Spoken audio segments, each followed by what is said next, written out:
Приветствуем зрителей телеканала ТНВ. Сегодня мы пришли в музей социалистического быта и будем брать интервью у директора этого музея Рустема Валиахметова. Здравствуйте, Рустем. Здравствуйте, Регина. Ну, у нас очень все просто. Когда люди, многочисленные гости, когда к нам приходят, я всегда напоминаю, что в Казани у нас есть храм всех религий, мы знаем о нем, а также есть храм одной религии. Это религия позитив, и это здесь, в музее социалистического быта. Ну, а теперь я предлагаю посмотреть музей счастливого детства. Да, Добро пожаловать. Пройдемте. Пожалуйста.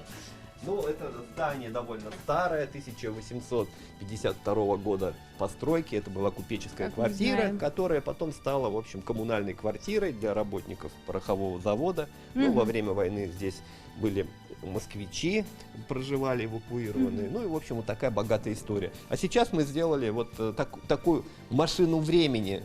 Это путешествие во времени посредством созерцания предметов. То есть здесь собраны самые такие банальные или простые, казалось бы, вещи, но они вызывают максимальное количество эмоций. Потому что, например, я считаю, что музей это место, где люди получают удовольствие. И вот это вот, хотя музей это храм муз, но вот мы назовем так, что вот эти предметы, которым там 40-50 лет, ну то есть из недавней истории, они на самом деле человека иногда зажигают больше, чем какие-то средневековые артефакты. И ну, это можно объяснить все-таки. Для кого-то это ностальгия, для молодых посетителей музея это такая тема удивления, потому что они видят многие вещи, которые им кажется, что оно появилось именно в их время, именно для них. И вот это вот кроссовки, куртки такие яркие к Олимпиаде 80, футболки с принтами, пускай не замысловатыми, они очень с большим удовольствием это рассматривают, и даже меряют, мы разрешаем и померять. Поэтому, собственно, это все здесь. И еще хочу сказать, что очень плохо, когда музеи превращаются в кладбище эмоций. Это тоже существует. Почему-то все думают, что там должно быть похоронено время. Рустем, расскажите, пожалуйста, вот как пришла вам идея создания такого музея? Дело в том, что этому проекту уже более 30 лет. При Казанском университете существовала творческая студия, антураж который был именно советским. То есть в то время, в конце 80-х, начале 90-х годов, мы отцепили небольшой вагончик от состава истории, который уже уходил безвозвратно в прошлое. И вот то, что вы здесь видите, это как раз то, что мы покупали в советских магазинах. Тогда были такие отделы по сниженным ценам, то есть все спорткульттовары были наполнены вещами, которые стоили абсолютно копейки. И мы, будучи студентами, могли себе это позволить. И вот потихонечку наша творческая студия, которая была основана именно на музыкальном творчестве, она наполнилась этими экспонатами, а наши многочисленные гости, ставшие потом известными музыкантами, они оставляли автографы на старых гитарах, они нас посещали, и вот все началось с музыки. И переросло вот в такой вот проект, потому что один из первых людей, который назвал нас музеем, как раз был музыкант. Это был Андрей Бакаревич. Он сказал, что вы уже музей, вам пора выходить к людям. И вот уже грядет дата памятная, 10 лет, как мы уже открылись вот в таком широком доступе, вот именно здесь, в самом центре Казани, нашей любимой.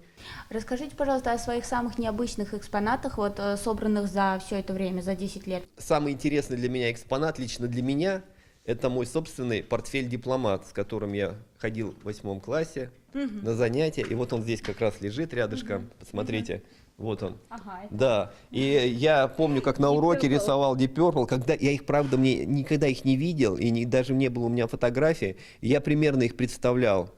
Я знал, что их 5, я нарисовал, ни один оказался не похож, собственно говоря, но это мое личное творчество. И, собственно, вот этот один, ну, для меня это очень такой дорогой экспонат. Есть даже игрушки из моего детства здесь, которые мне очень памятны. Ну, а вообще для широкого посетителя, массового посетителя нашего, я думаю, что один из самых интересных экспонатов — это куртка, сшитая из обложек партбилетом.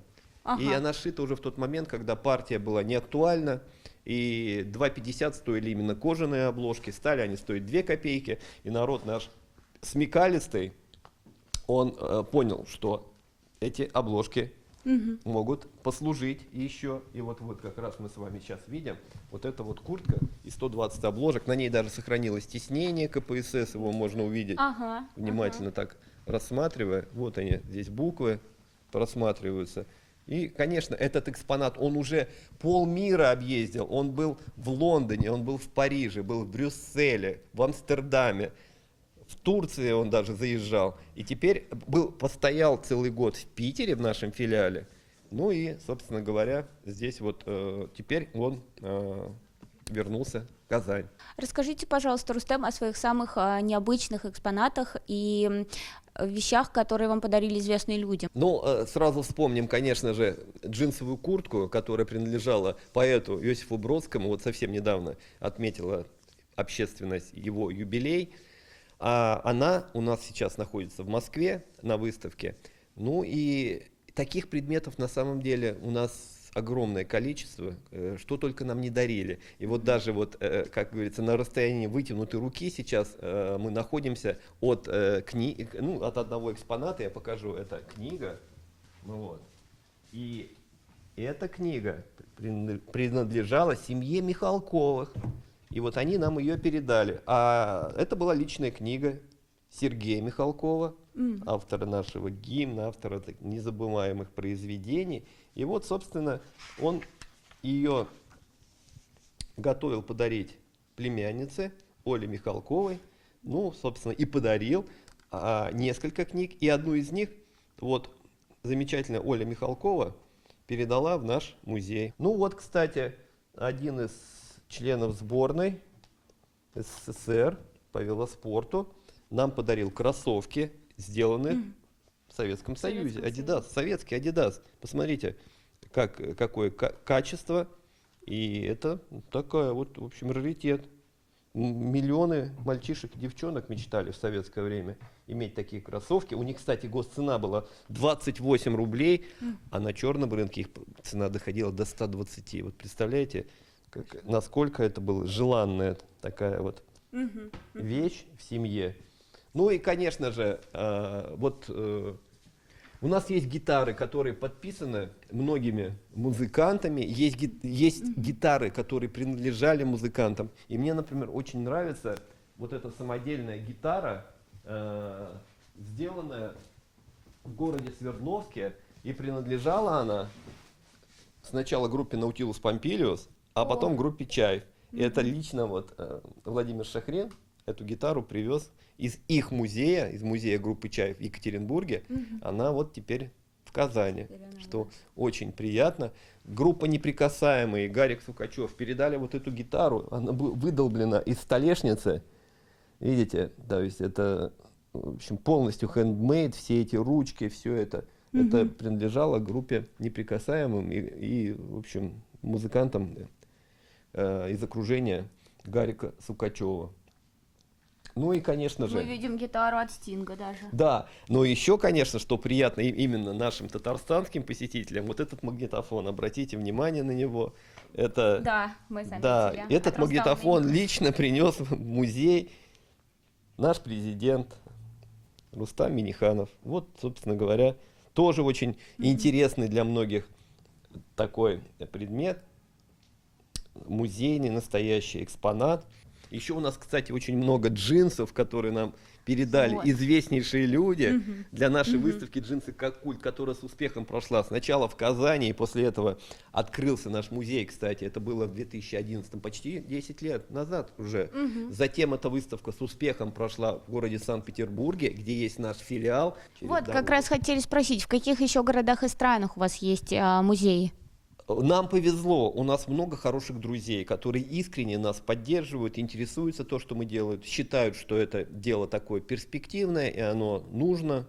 И вот такие города, как Брюссель, это офис Россотрудничества, мы там находимся, это российская территория, скажем так, это такое красивое старинное здание, это Брюссель, это Париж, торгпредство Российской Федерации, торгпредство России, и там можно увидеть нашу постоянную экспозицию прямо перед зеркальным залом заседаний. Самый большой наш музей находится в Анталии, почти 1000 метров, это совместно с Московской международной школой, которая имеет там свой филиал. Мы открыли этот музей в Турции.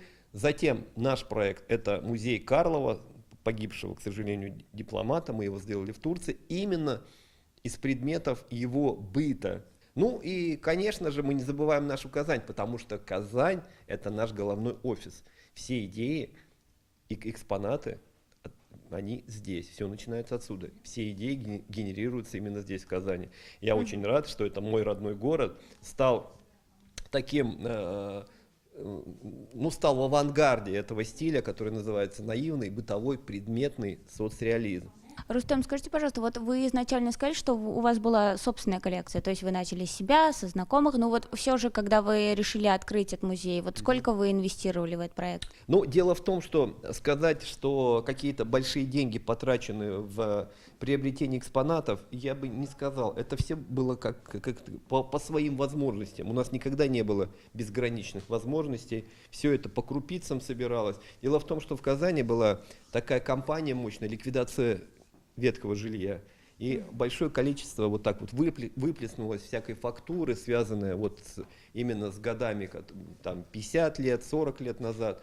Мы ведь не собираем антиквариат, и мы рассказываем только о 70-х, 80-х годах, то есть это период до Олимпиады 80 и после. Почему? Ну потому что сам я был свидетелем этого. Я могу рассказывать только то, что я видел сам. Как вот для вас соотносится вот историческое и современное? И планируются ли вот какие-то выставки на эту тему? Обязательно. То есть, ну что значит? Вот сейчас очень модная тема столетия ТССР. Конечно, мы в ней задействованы. Кстати, наша выставка стоит сейчас в Москве, в Татарском культурном центре. То есть это дом Асадуллаева, на Павелецкой находится. Каждый желающий может туда зайти. Это, кстати, недалеко от памятника Тукаю, буквально там 100 метров. И с современностью очень легко соотносится. Дело в том, что наш основной посетитель, возраст его 30 лет. Это о чем говорит?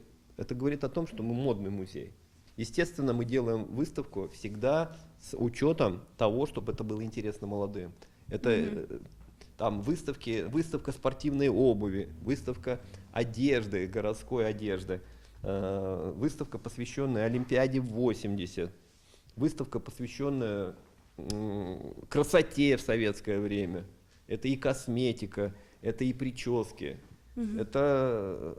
Даже вот, взять вот элементарная там выставка советской обуви.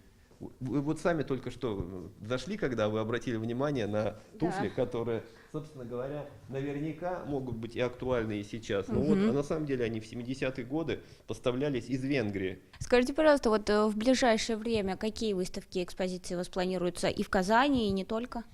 В ближайшее время мы готовим выставку. Это 40 лет Олимпиаде 80. Обязательно, то есть у нас огромная экспозиция. Это 40 лет памяти Высоцкого, тоже у нас огромная экспозиция. И к столетию ТССР мы решили вот в этом огромном информационном потоке найти какую-то свою нишу, и у нас будет «Сладкий Татарстан», то есть это продукция советского Татарстана, Казани, посвященная именно сладостям, которые у нас запускались. Это печенье, конфеты, шоколадки, вафли, вот это вот все готовится. Ну и, конечно же, все по плану у нас именно где-то к августу у нас будет представлена выставка, посвященная верхней одежде. То есть мужчин и женщин именно того советского периода. Скажите, пожалуйста, вот на ваш взгляд, важно объяснять публике значение экспозиции? Я думаю, вы знаете, при посещении любой выставки, любого музея важна какая-то хотя бы минимальная подготовка. Если к нам идет человек, она минимально то есть до самого минимума, как говорится. Но все равно хотя бы нужна какая-то лояльность к тому времени, что говорить, что ой, это там вот там так плохо жили, не хочу туда, это очень редко происходит. На самом деле у нас есть возможность родителям рассказать детям, как они жили, как они пришли к определенному изобилию, да. Сейчас никого не удивишь машиной там дома, да, никого не удивишь квартирой уже собственной. Но ведь родители почти все вышли из того времени, когда у них ничего этого не было, и за это приходилось бороться, да. И я рад все-таки, что именно Казань, именно в Казани, вся страна знает, что тема эта началась в Казани, вот этот наивный бытовой предметный соцреализм, это отсюда идет. И я скажу так, вот художник рисует красками, а мы рисуем предметами. Мы рисуем эмоциональную картину, которая на самом-то деле живет в душе каждого, но это нужно уметь. Вот вытащить, показать человеку и заставить его сердце как бы растаять, забыть на какое-то определенное время свои проблемы. Ну, это такой релакс. Я бы назвал, конечно, я часто называю это развлекательным проектом. Ничего не вижу в этом плохого, потому что человек развлекается, он же и отвлекается, собственно. Вот музеи должны приносить удовольствие, естественно. Да. И вот в первую очередь задача нашего музея именно в этом. Рустем, спасибо вам большое за проведенную экскурсию, спасибо за то, что рассказали нам. У вас, правда, очень интересно. Спасибо вам. До встречи, друзья.